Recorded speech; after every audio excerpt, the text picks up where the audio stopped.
Gannon won this event in 2023 when it was a silver series. #1 player on tour right now.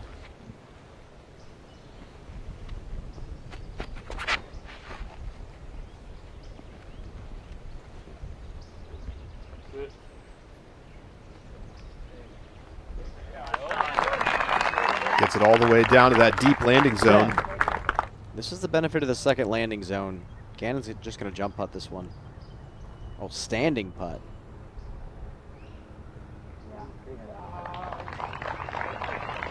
He standstill putts for out to about 120 feet, it feels like. It blows me away every time I see it.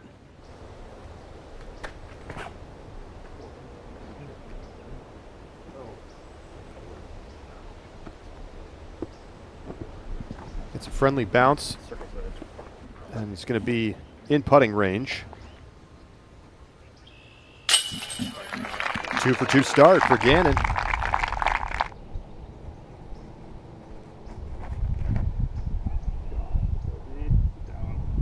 He's calling for it to go OB. Not even close. Gannon to start 3 for 3.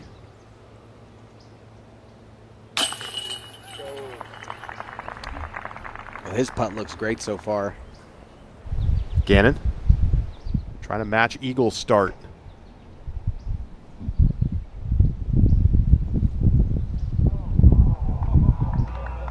Fantastic. And now as he runs up, he is going to be running on a side slope that's going left to right down. So his plant foot is going to be higher than his back foot, almost certainly. That's why you see him giving it a good practice here to make sure that his footing is right. And there's the release on the turnover going through the trees, and I need to quit. That's just glorious. What a shot. Oh, this would be so good if he could execute this. He's got to draw this way right to left, still get it to finish.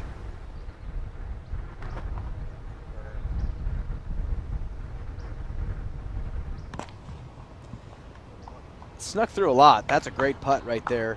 And this to go 6 for 6 to start. 33-footer for Gannon.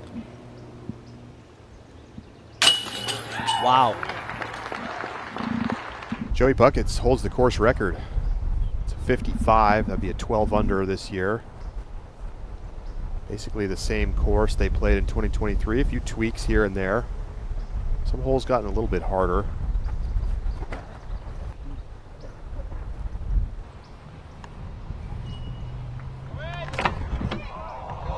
Hits the tree and was coming right to the pin, but it does kick out into C2. That was a super rejection from the canopy.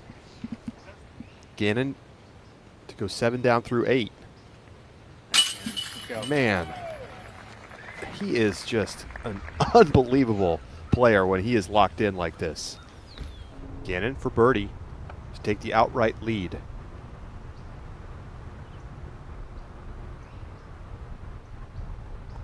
What a correction.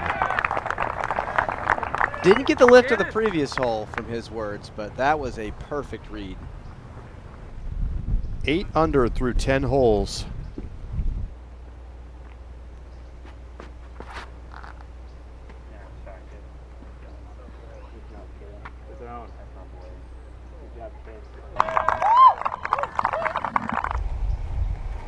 Buhr.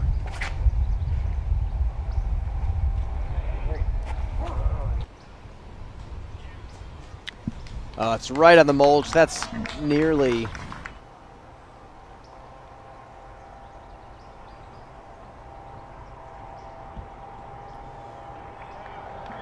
Inside C1 to get to double digits under par. And the course record is in danger.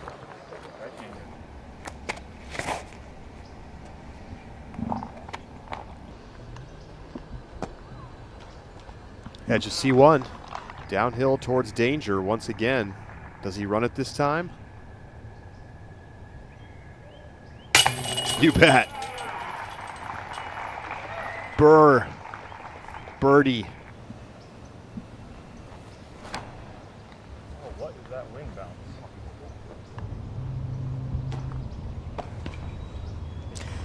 You know, I don't know what that wind bounce was either, but now you're pin high. Gannon to get to 12 under the course record. In. Or play the skip.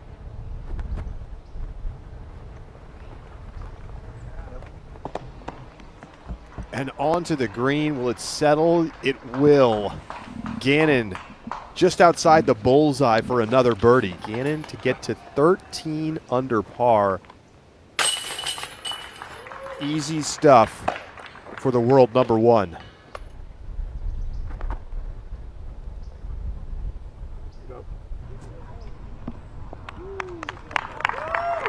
It's just simple stuff for Gannon Buhr today. Gannon Buhr for the course record by 2 strokes and a 6-shot lead going into Saturday.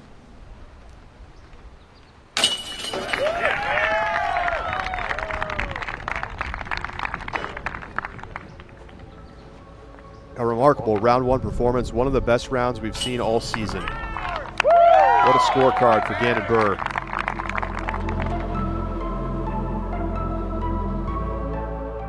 Gannon in a similar spot yesterday. Put it under the basket.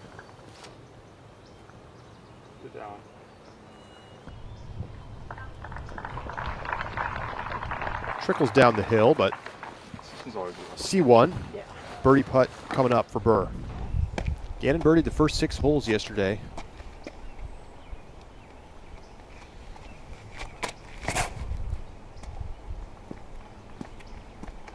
It's that one rock.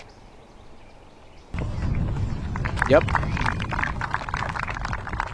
No problem there for Gannon. That's going to be another birdie putt.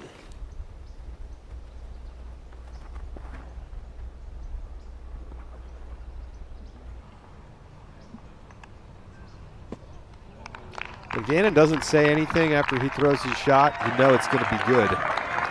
He parks it. Gannon was almost in the identical spot yesterday.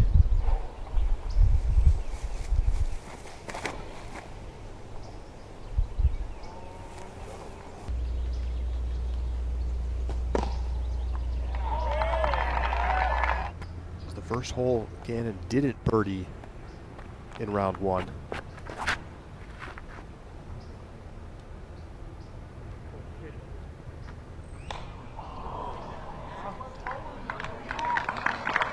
That's still a putt. Circle 2. Gannon just outside the circle. Yes.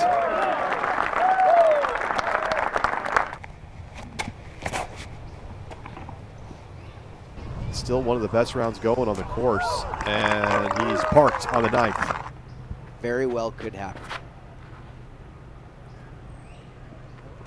If he pushes into the 12, 13 stroke range, maybe we'll talk something different. Circle 1 for Gannon.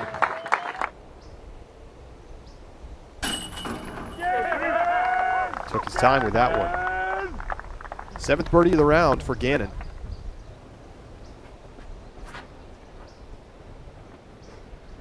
He is just murdering this gap. Match play, nailed it. Round 1, nailed it. Round 2, all the way down there. Shakes his head. Look at this little chip up for Gannon Buhr. What a tee shot. You can't really get it further than that.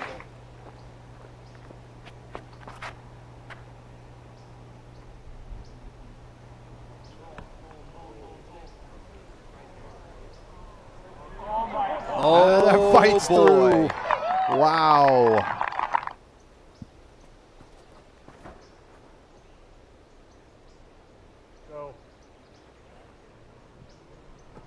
Oh, it went.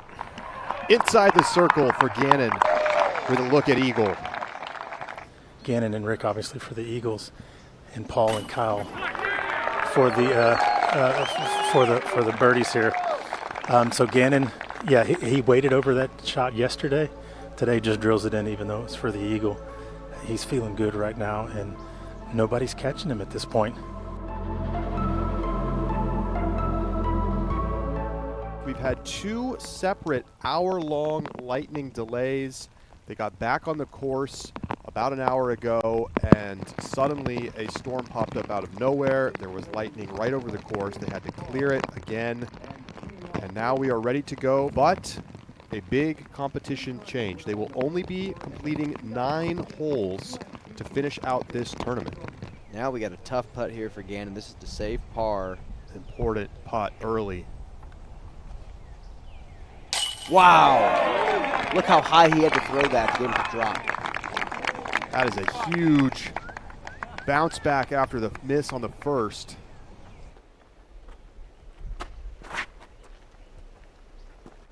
There it is. That's the shot. He has been waiting to throw that shot all around. Going pure hyzer here. I'm not sure if he has to shape it or not. This is tricky.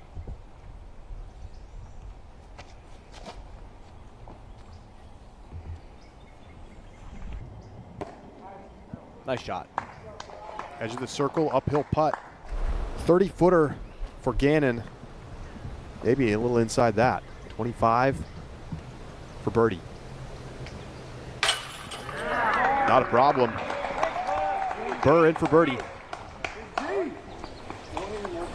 His first of the round.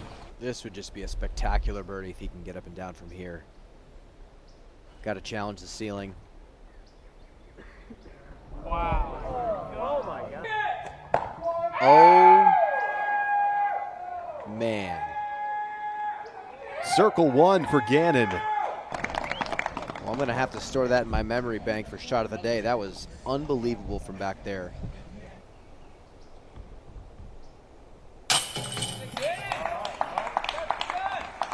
He has settled in. Back-to-back birdies for Gannon Buhr. Gannon Buhr, a 5-shot lead as DGN's coverage of the final round of the Kansas City Wide Open continues. And Gannon is parked for a birdie.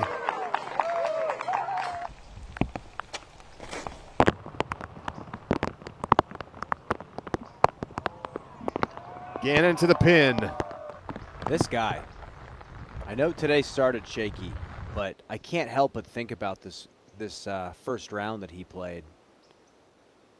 Just unreal. Some of the stuff he could pull off so casually on hole 6. Finishes the day off with a gorgeous forehand on 9.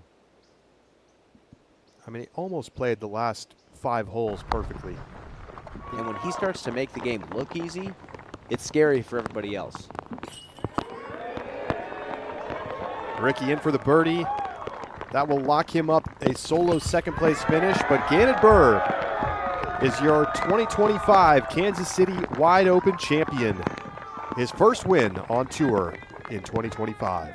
Your GRIPeq 43rd Kansas City Wide Open UnderPar 3-time champion, Gannon Buhr. All right, Gannon, you just coasted in, right? This was an easy walk in the park this afternoon, huh? Not necessarily. I made it a little more difficult than I probably needed to, but I finally found my groove toward the last 5 holes and was able to birdie 4 of them. Do you think it was nerves or was it bad grip, bad footing? What was going on those first 3 holes? To be honest, I woke up this morning not feeling good at all, and if you're an athlete, you kind of know it's pretty much you're cooked basically. So, but I battled through it, and I really came into form those last couple holes as I felt some more adrenaline. And it feels good. Obviously, I had a couple bad holes there, but I'm going to take this momentum into the first major of the year. And yeah, I'm not going to think too much about what went wrong today, but I'm just going to take away the positives from definitely the first couple rounds and how I finished out the tournament. What was the moment during this round when you felt like, okay, I've got it? That forehand flex shot on hole 6, Yep. Approaching the green. That was a very technical shot.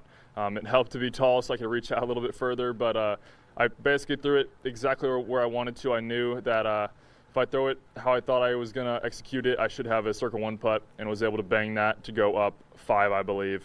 And then the dagger was definitely the park job on hole 7. My PD just shapes up perfectly for that hole. So, yeah, that's pretty much it. Wild weekend. I played one of my best rounds in my career on day 1, and this is my 3rd time playing this event and my 3rd time winning this event. And I've seen this course evolve, and I just appreciate everyone who put the hard work in to make this place better every single time we come back. So thank you guys. Thanks for watching the disc golf action right here on YouTube. Smash that like and subscribe button to get more disc golf content baked into your algorithm.